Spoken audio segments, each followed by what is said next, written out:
Police నియామకాల ఉద్యోగ ప్రకటనల జారీ కోసం కసరత్తు ముమ్మరమైంది. వచ్చే వారం నోటిఫికేషన్లు జారీ చేయాలని పోలీసు నియామక మండలి భావిస్తోంది. అర్హతలు, ఇతర మార్గదర్శకాల్లో పలు మార్పులు చేసే సూచనలు కనిపిస్తున్నాయి. వయో పరిమితిని మరో 3 ఏళ్లు సడలించాలని సర్కారు ఆలోచిస్తుండగా దరఖాస్తులను ఆన్లైన్తో పాటు సాధారణంగా కూడా సమర్పించే అవకాశం ఇవ్వాలని ప్రతిపాదనలున్నాయి.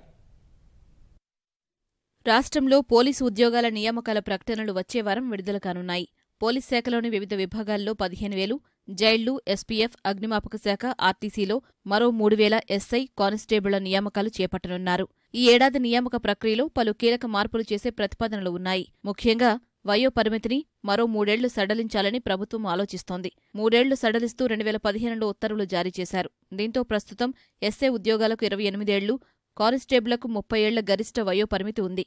నిరుద్యోగులు మాత్రం 10 ఏళ్లు సడలించాలని కోరుతున్నారు. సర్కారు కూడా కొంత సడలింపు ఇవ్వాలనే యోచనలో ఉంది.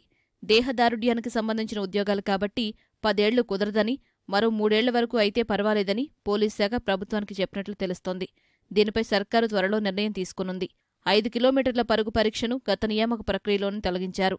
ఇప్పుడు కూడా పరుగు పరీక్ష అవసరం లేదని పోలీస్ శాఖ ప్రతిపాదించింది.